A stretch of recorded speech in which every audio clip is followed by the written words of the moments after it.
Oke, kita kembali ke sumber sumber ajaran Islam, Nak, ya, sistematika ajaran Islam. Ini hanya sketsa sketsa ya, yang lebih luasnya nanti kita akan ketemu di mana, di perkuliahan yang selanjutnya ya. Nah, di selanjutnya pertemuan keempat, kalau tidak salah seingat saya, kita akan membahas ini. Ini sistematika ajaran Islam kita yang kebetulan sumbernya ini dari Bapak Koordinator kita ya. Nah, jadi Islam itu agama kita. Nah, agama kita itu punya sumber. Apa itu sumbernya? Al-Qur'an, As-Sunnah, Ijtihad. Kemudian ijtihad ini punya metode. Kebetulan di sini ada ijma, ada ulama, ijma ulama dan kias. Kemudian Islam ini punya lagi apa saja. Islam itu punya keyakinan. Kalau kita itu orang Islam punya keyakinan. Kalau Islam juga kita punya syariah, kemudian akhlak. Dan keyakinan ini bentuknya apa? Rukun iman. Dan syariah ini ada dua, ada ibadah yang langsung kepada Allah, hablum minallah, dan ada yang berhubungan dengan manusia, yaitu hablum minannas. Kemudian ada rukunnya Islam. Dan akhlak moralitas ini adalah ihsan. Ya, untuk lebih rinci, untuk lebih memahamkan kita ini terlalu banyak, Bu. Pertanyaan saya bingung jadinya. Ya, biar kalian tidak bingung, maka di sini saya kecilkan lagi. Nah, rincinya berarti Islam itu, kalau kita orang Islam, kita harus tahu sumber ajaran Islam itu dari mana. Ini sumber yang sering disebut pedoman hidup ya orang Islam. Islam nama agama, kita agama Islam. Jangan sampai tidak tahu ketika ditanya orang, Islam itu apa? Islam itu sejahtera, tapi ditanya orang harus tahu. Islam itu berasal dari bahasa Arab ya. Salima yaslimu, ditambah satu huruf aslama yuslimu islaman, yang artinya sejahtera, selamat. Nah, kalau pengen selamat, maka kita punya pedoman. Kalau pengen kita selesai di Universitas Sriwijaya, maka kita punya tata aturannya, tata caranya juga, punya pedomannya juga. Ada namanya pedoman mahasiswa kan, untuk menulis karya ilmiah, seperti itu. Apalagi ketika kita mau nulis skripsi, itu punya pedomannya kan. Nah, ternyata itu perjalanan kuliah kita. Islam juga punya pedoman hidup, nah, yang sering disebut ajaran Islam, sumber ajaran Islam. Apa itu? Pertama ada Al-Qur'an, ada As-Sunnah, ada ijtihad. Nah, As-Sunnah ini number one, nah, nomor satu. Sifatnya global, tidak jelas. Nah, sifatnya global, lengkap tapi global. Dirincikan lebih detail lagi di mana? Di Sunnah. Ya, di sunnah yang banyak di sunnah ini contoh-contoh. Sunnah ini apa? Kalau Al-Qur'an kalam Allah yang mengatakan misalnya puasa itu wajib. Nah, puasa-puasa yang lainnya tidak disebut di situ puasa. Tapi puasa-puasa yang lainnya sunnah ya, yang Senin Kamis tidak disebutkan dalam Al-Qur'an. Yang merincikannya adalah sunnah, as-sunnah atau hadis. Hadis sunnah ini apa? Qaulun, perkataan, fi'lun, perbuatan, takrir, ketetapan Rasul.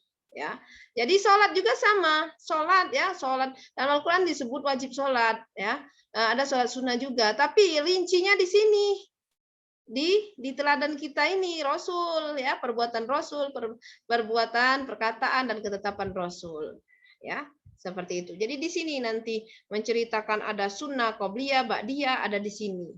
Walaupun ada salah satu sunnah di dalam Al-Quran itu disebut, sholat tengah malam disebut. Nah, filatal gitu ya, ada ayatnya, ada sambungannya, itu menceritakan surat tahajud, tahajat bihi, nah filatan lak. Nah, kemudian ada sesuatu yang pengen diputuskan pedoman hidup kita itu, ada sesuatu yang membingungkan, misalnya ijtihad ini nak sumbernya memang beralih dari Al-Qur'an As-Sunnah, Al-Qur'an As-Sunnah, tapi ini ada keputusan sungguh-sungguh yang diputuskan oleh sahabat orang-orang terdekat Rasul. Kalau sekarang berarti orang-orang yang paham dengan ilmu agama. Nah, ada metode, ada beberapa macam di sini, kebetulan dua, ada ijma ulama, perkumpulan para ulama. Nah, zaman Rasul mungkin sahabat-sahabat Rasul. Kalau sekarang penerus tabi'in, kiai-kiai. Nah, kemudian ada kias. Nah, untuk paham kias dengan ijma ulama ini, nanti kita akan ketemu di pertemuan keempat. Nah, ya, seperti itu. Selanjutnya. Nah, Kandungan isi Al-Quran. Ini kandungan isi Al-Quran. Ada tauhid, ada petunjuk kebahagiaan, ada sejarah umat terdahulu, ada ibadah, ada al-wa'du al-wa'id. Ya, ini Al-Quran juga. Nanti juga kita akan ketemu lebih rinci di pertemuan keempat. Ya, ini ajaran Islam. Ajaran Islam ini, Islam punya ajaran. Pertama itu ada keyakinan, akaidah yang sering kita sebut itu keyakinan. Kalau kita masuk Islam, pasti kita punya keyakinan. Kita yakin dan percaya. Kalau berbicara yakin, berarti itu iman. Nah.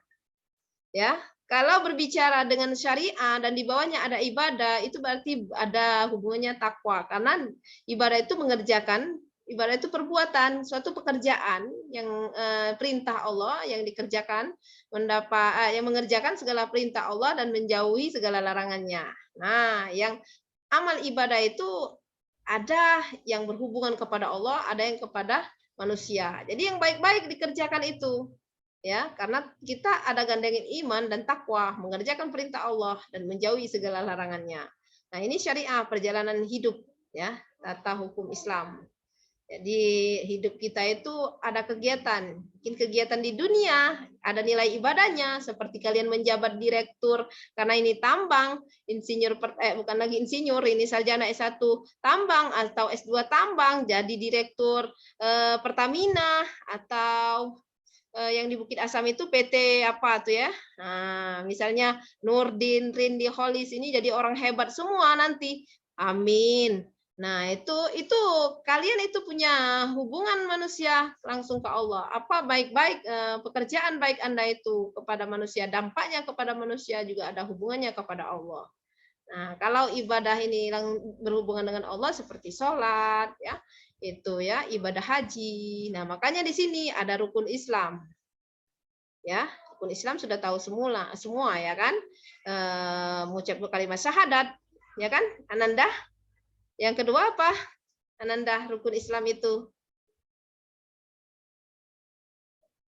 Rizky, Salat, Bu. sholat itu kan ibadah langsung minallah, langsung ke Allah. Yang ketiga, ada kan rukun Islam yang 5, syahadat, sholat, puasa, zakat untuk si papa, haji bagi yang puasa. Nah, itu langsung ke Allah semua. Kalau yang muamalah tadi kita jadi menjabat direktur tadi, dengan direktur kita jadikan alat. Kita menjadi orang yang bekerja untuk dunia, tapi kita jadikan jabatan kita tuh bisa membantu orang, duit kita banyak, bisa bantu orang, bisa sedekah, bisa bantu untuk masjid. Nah, itu hubungannya, dampaknya untuk kebaikan kita kepada manusia, dan ternyata ada reward juga dari Allah, ada pahala dan tabungan akhirat nantinya ya. Oke, kalau keyakinan itu rukun iman, ya berarti rukunnya rukun iman. Hafal rukun iman Yuda? Pertama apa?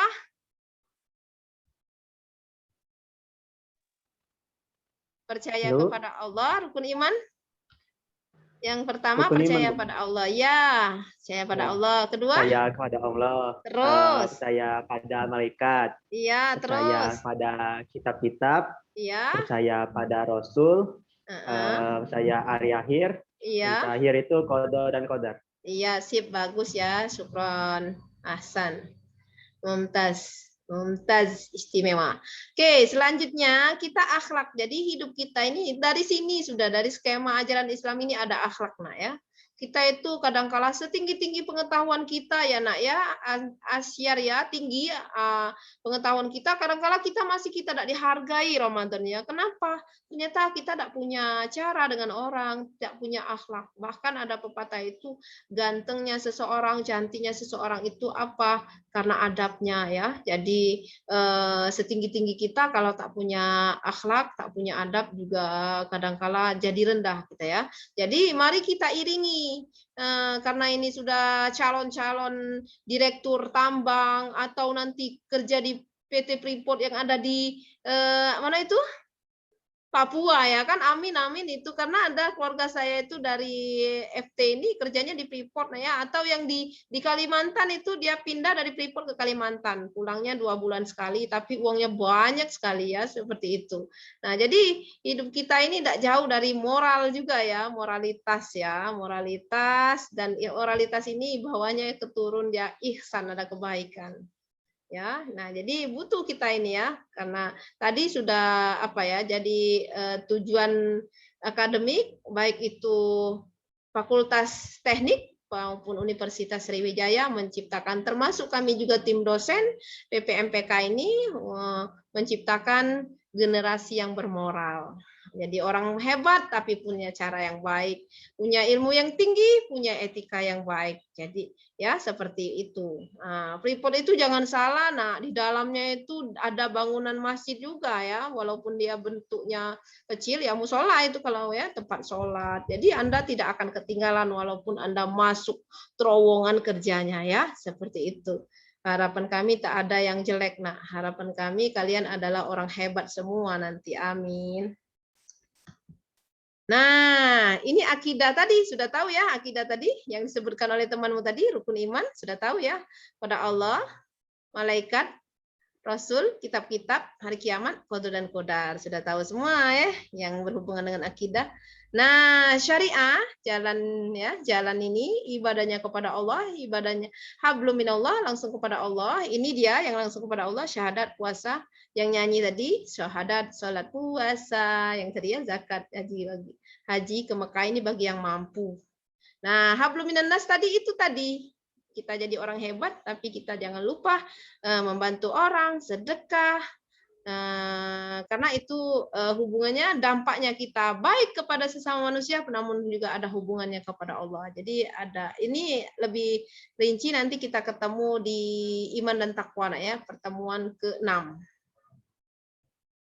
Nah, ini ada akhlak nak. Nah, yang kita bicarakan yang poin terakhir sekali ada akhlak. Ya, tadi sesuai saya agak itu nilai saya itu ya walaupun bagus nilainya akhlak di nomor 1 kan ya karena kami membina tadi sudah saya berulang-ulang saya sampaikan juga tim kami bahwa kami menciptakan generasi yang bermoral.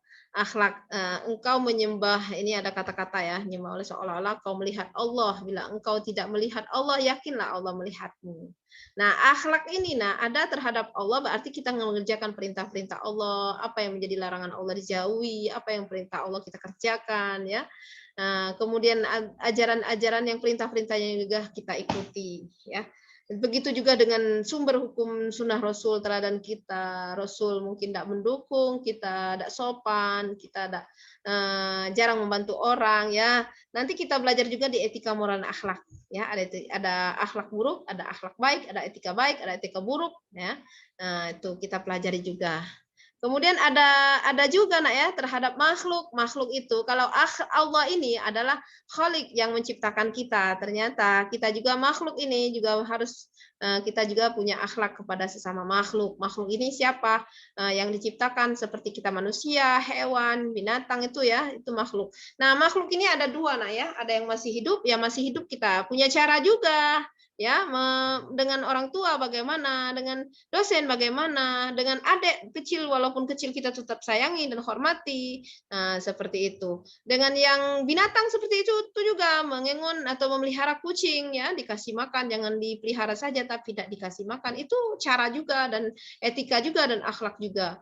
Dan terhadap yang sudah meninggal, sudah makhluk yang sudah meninggal sama kepada orang tua mungkin kita juga punya cara, tidak ada lagi berarti kita butuh doa, guru-guru kita mendoakan itu bahwa kita itu masih ada wujud cinta, menghormati dengan mengirimkan doa, karena jauh tidak mengulangi kuburannya berarti bisa kirim doa, kalau bisa pulang mungkin bisa kita lihat kuburannya, seperti itu. Oke, nah ini ada suatu apa ya kata pepatah kayaknya ya. Ini saya ketik waktu itu saya tulis ini laptop saya belum bisa ketik Arab ya. Nah, al ilmu bila amalin kasyajari bila samarin. Ilmu yang tidak diamalkan itu bagaikan pohon yang tak berbuah, nak ya. Jadi ilmu yang tidak diamalkan bagaikan pohon yang tak berbuah. Jadi kalau ada ilmu-ilmu dari SD, SMP, SMA yang ada sampai ke kuliah ini, kalau sudah ada, mari kita terapkan dan kita implementasikan dalam kehidupan kita sehari-hari. Ingat nak, dari pertemuan 116 itu sedikit sekali. Tak bisa menjadikan Anda menjadi kiai yang hebat, kecuali Anda akan belajar tambahan di luar. Kuliah sambil mondok bisa. Ya, apa yang tidak bisa? Bisa-bisa saja kalau Anda mau. Ya, nah, tapi setidaknya 16 kali pertemuan hasil kita bergandengan bersama-sama, belajar bersama-sama, diskusi bersama-sama, apa yang kita tahu itu mari kita terapkan, mari kita berbagi sama-sama, kita amalkan dalam kehidupan sehari-hari. Yang tahu kasih tahu yang nggak tahu ya, yang nggak tahu jangan malu bertanya kepada yang tahu. Ya, karena apa? Karena ilmu yang tidak diamalkan bagaikan pohon yang tak berbuah. Kalau tak berbuah berarti sebagai hiasan dan pajangan saja. Namun ketika berbuah berarti kita itu punya dampak, punya pahala lah ya menyenangkan orang dan membantu orang, berbagi dengan orang seperti itu. Nah, ini Arabnya al ilmu bila amalin kasyajari bila samarin. Oke, ini pesan saya ya, yakinlah kalian berniat belajar karena Allah, bukan karena saya ya nak ya, karena Allah. Bukan karena ada cinta di sini ya, karena ada cinta, Ramadan mungkin karena ada putri siapa tadi ya. Nah, tapi yakinkanlah karena Allah, mengikuti kuliah dengan baik, beriktikaf, berakhlak yang baik, rajin mengerjakan tugas, ikut UTS dan UAS, maka insya Allah nilai anak akan baik. Ya, jadi tidak ada yang kami persulit. Kami sangat senang melihat Anda itu sukses dan mendapatkan nilai A semua. Ya, oke. Selamat belajar ya. Semoga kesuksesan selalu mengiringi Anda. Mengiringi kita semualah. Amin ya robbal alamin. Wassalamualaikum warahmatullahi wabarakatuh. Waalaikumsalam warahmatullahi wabarakatuh. Waalaikumsalam warahmatullahi wabarakatuh.